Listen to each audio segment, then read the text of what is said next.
Okay, everybody, today we are going to be playing with Chinchow and Lanturn in Pokemon Crystal. This is going to be an interesting one. Chinchow and Lanturn's always a Pokemon that I always found really interesting, but I don't ever remember really seeing it in the game in the wild or in trainer battles. Well, maybe in that one area. Anyways, these are the stats. The top left is for Chinchow, the bottom right is for Lanturn. The stats are pretty even among attack and defense, and then special attack and special defense.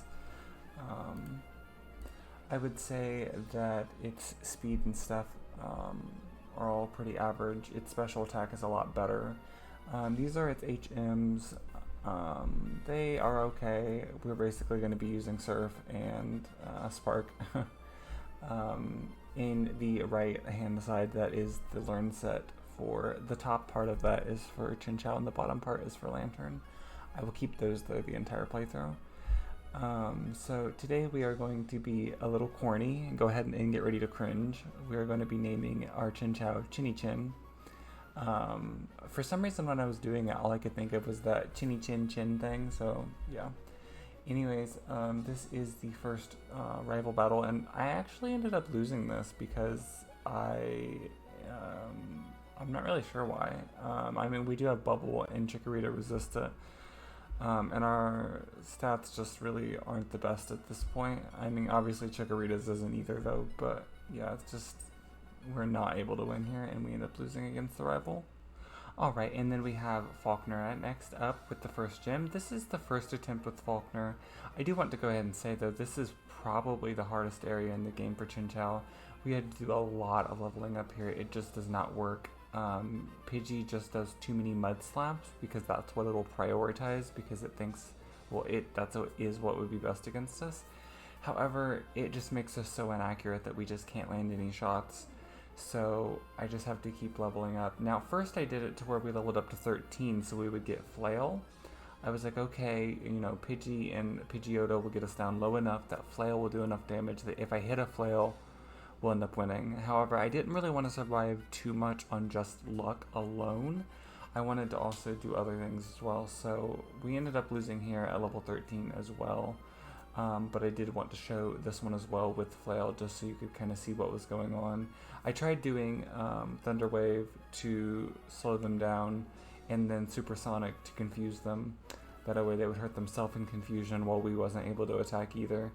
But it ended up just not being enough. By the time we was at level 15 though, we was able to just brute force our way, hit them enough that we was able to hit Pidgey enough that it wasn't able to lower accuracy too much before Pidgeotto came out. And then I was able to switch into the Flail strat for Pidgeotto, and we got a really clutch Flail in right when we got to red HP, which was really nice. And Pidgeotto wasn't doing that much damage to us at this point either, so it definitely worked out pretty well, and we got the badge from Faulkner. There was so much grinding in this area though, and you know, there was certain Pokemon that we just couldn't battle against. We couldn't level up with Spinarak, and we couldn't level because of poison, and we couldn't level up with Zubat because they kept confusing us. So there was only certain Pokemon we could level up with. This is Bugsy here. Of course, this wasn't difficult either. Not difficult either. We've had to level up so much for Faulkner at this point that this was just so easy because we was a little bit more leveled than I feel like would normally be needed at that point in the game. Okay, so this will be the battle against rival number 2. And rival number 2 wasn't too bad. I was worried about Bayleaf, and we did actually end up losing some here. But in the end, we ended up being able to do it after trying just a couple times here. And we had almost no HP left here when we did win, but hey, it counts. You know, we'll just pretend like this was horseshoes, I guess. Anyways, next up is Whitney, and this one actually, I can't remember if I showed the losing attempt first or not. I guess we'll find out together here. But I did lose a couple times here, and it got to the point to where I went ahead and went north of this and traveled and leveled up and trained against all the trainers I could, all the way up to the Sudowoodo tree. And then had to come back after I had leveled up more. I believe we leveled up to get Spark, maybe? Or maybe we got Spark right after this. We got Spark right after it. But, Oh no, we actually ended up losing again here, and then we leveled up to get Spark. Yeah, that's what happened. We had to level up to get Spark, basically. Once we got Spark, it was a lot better, because Spark is also stab, like the water gun, but Spark is just a better move in general. Spark is only 65 power, though, so there will be a point in the playthrough where it isn't as useful. I would say this next part here is probably the second hardest part of the playthrough. That is the rival fight here in Ecritique City. I have to think of the name of the city for a second. This was actually so difficult, and it kind of surprised me that I had to go all the way to the lighthouse and travel and beat all the trainers on the way to there, and then beat all the trainers in the lighthouse to travel and to train. And I have never had to train that far ahead just to get ready for something in Ecritique City, especially Morty, but this was such an interesting and hard battle, and I was actually confused because I thought it was difficult because of Razorleaf here with Bayleaf. I thought that maybe it was just like really hitting us hard with that, but that actually wasn't even the case. It wasn't even that bad. What was really happening here was the Haunter, I think it's still Haunter at this point, right? The Haunter line, though, that person that they lead with, they use Spite, and that takes out our HP each turn, so that's actually what was getting us each individual time. So basically we had to level up enough to be able to one-shot that Pokemon. Okay, so we end up killing the Bayleaf there, and after the Bayleaf was down, the rest of this battle was pretty easily. We was able to just return with the Magnemite. Oh, I forgot to say that in the Whitney thing. One of the strats to beat Whitney was we ended up getting return. I don't think we had that for the first attempt. We ended up getting it after a couple attempts. I was going to get return after Whitney, but I was like, okay, let's go ahead and get return now. Lanturn's attack stat isn't the greatest, though, so it's not like we can bank on that, if you know what I mean. Morty here was obviously extremely easy, so there's no need to even talk about that. And Chuck here, I feel like sometimes it can be somewhat challenging, maybe kind of, depending on the Pokemon, mostly with the next Pokemon that he has here, his Ace. But with this one, it really wasn't that bad. We was able to Spark and Surf, depending on which Pokemon we was up against, and other than that, it was pretty easy.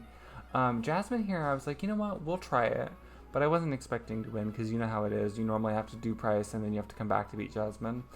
Actually, though, we ended up first try victory against Jasmine, and I actually wasn't expecting to win. I was kind of just mashing the button, not even paying attention. And then I was like, seeing this screen where we was winning here, and I was like, wait, what? We won against Jasmine? That's really... You can see me pause here for a second. I was like, wait, what? I won? That's just not very often that happens, so that's really cool that Lanturn was able to do that. It definitely is nice considering all the training we've had to do previously, and that also is probably why Chuck and then Jasmine ended up being so easy, because of all the leveling up we had to do for rival number 3 in Ecritique City. But then Price here, obviously Price wasn't difficult. We end up surfing against the Pillow-Swine here. And Surf ends up doing pretty well against the Pillow-Swine. Okay, so as we finish the rest of this battle here with Price, I'm not sure why I was showing it all the way I was, and I'm not sure why he sent Pillow-Swine out when he did. But anyways, after this, we ended up finishing the Rocket Plotline, of course, and of course I'm going to cut that out of the video. I'm not going to bore you all with that. But I will say, during the Rocket Plotline, actually, Spark kind of started to lose its glory, as you can say. However, that was the best move that Lanturn could learn, I think, for Electric Stab, because Thunderbolt in this game you can only learn by Tutor as TM, I think, and I think you can only get that in post-game, which Gen 2 is really great at doing that with a lot of things. Anyways, here we have Jasmine we already did. Can you tell it's like 5 a.m. when I'm recording this?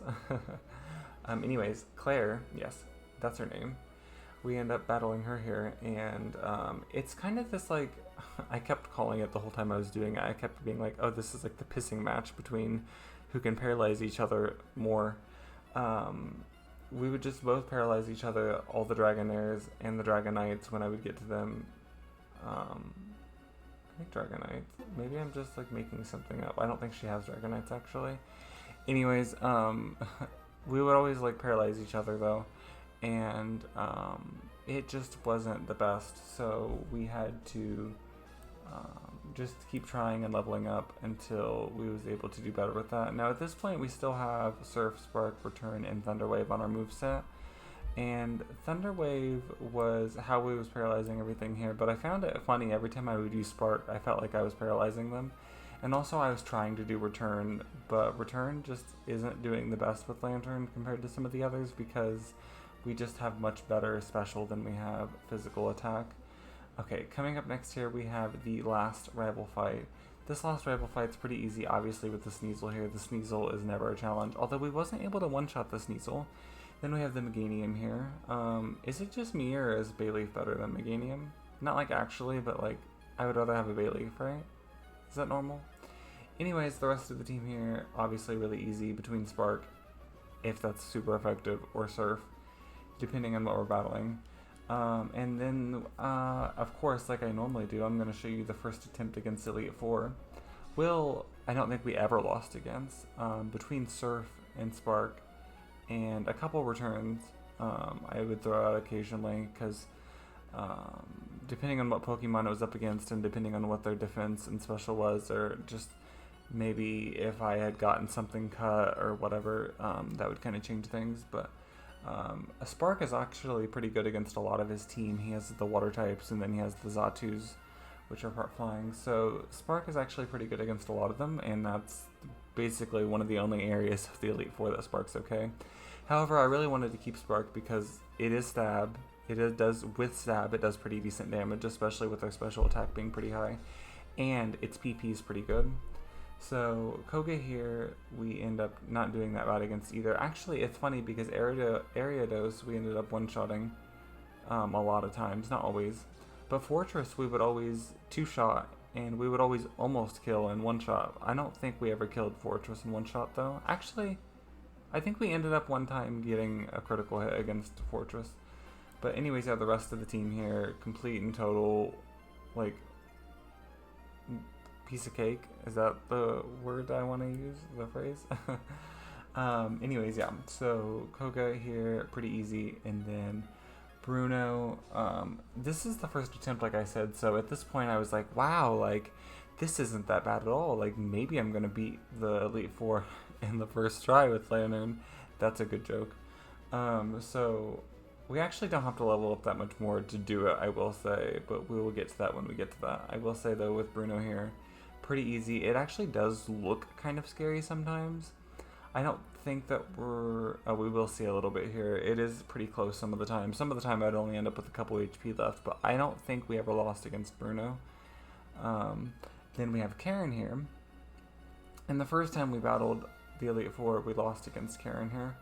However, Karen isn't that challenging for us, really, depending on what strat we use in the end. And really the hardest here is Vileplume because we don't really have much to hit Vileplume with. It resists a lot of our attacks. Return doesn't hit hard because of our attack stat. And it has some... I think it has Petal Dance, right? It has some pretty decent moves kind of towards us. Anyways, though, we have here the last attempt. I think this is the last attempt. No, this is our middle attempt. I showed 3 attempts with the Elite Four in this video, I think. Anyways, yeah, so we have the second attempt here against the Elite Four. This was, I leveled up a little bit more, hoping that that would do something. It does what it does. I did do a PP up on Surf at some point, but I think it was after this attempt. Just because we only have, I was resetting after we would beat the Elite Four because I only have so many PP ups and elixirs and stuff like that. And I wanted to save them obviously so that we would be able to use them between battle because that would be rough not being able to. We did it between the battle here because now Surf has 18. Anyways, though, we was able to get to Lance fairly easily after a couple levels of an increase there. And especially Houndoom, that was an easy thing. And then Murkrow was obviously really easy with Spark. But Lance here was also it was one of those things of like I could see the vision, but we couldn't quite get there. Gyarados obviously wasn't bad with Spark. There actually was a couple times though we would battle Gyarados and it would survive one Spark, which is just crazy. But it just goes to show how kind of mid Spark is, and it's really kind of surprising that they didn't give Thunderbolt or something like that for Lanturn for a level up move. But then again, Gen 2 did some pretty goofy things like that, so is it really that surprising? Anyways, yeah, this is the final attempt against the Elite Four. We have Will here, and obviously extremely easy. Will was always the easiest for the Elite Four for Lanturn. It's always good when the first member is, because in a worst case scenario, you could blackout train against them. I don't end up doing that. I just go back to the Elite Four Victory Road to train level up some when I needed to. But we do start here at, I think we started this at 60 maybe, but we're currently at 61 obviously. Bruno here, pretty easy. Actually, we hardly take any damage at all this last attempt at the Elite Four, so it just goes to show how a couple levels really does make quite a difference. And I was trying to get to the next damage rounding threshold. If you don't really know what that is, Scott's Thoughts on YouTube, he does a way better job at explaining it. I don't really know fully exactly what it is. It's the way that it calculates the damage threshold, like how much damage it's going to do, and it like rounds it up or down. Anyways, so I was trying to get to certain levels that I knew was going to be the next damage rounding threshold when I was leveling up. Karen here, obviously not hard as before in the other ones. And the last attempt against Lance here, we end up doing a lot of returns. I would Thunder Wave them back. It's really important to Thunder Wave them back because that's really the only way you're going to win here. And then obviously Surf easily takes care of Charizard and Aerodactyl. But after we got those levels on Lanturn, we was able to take more hits from them as well. So the Thunder Wave strat and then the attacking of whichever way, Return and Surf and Spark, they all kind of felt like they did about the same, honestly, because Spark was effective. Surf does more normally, and then Return, I guess, technically has a higher attack number, you know, than Spark, but our stat and all that stuff, you know. Anyways, that is going to be the end of this episode. I'm trying to think of what I want to do next. I don't know, there's so many Pokemon. Like when I was doing this playthrough, I was seeing different Pokemon on screen, and I'm like, oh my god, I kind of want to do a playthrough with that. I kind of want to do a playthrough with that. And I'm also considering, I kind of want to change the Rivals starter as well. I've never changed the Rivals starter, and I don't know how they choose what moves they use them.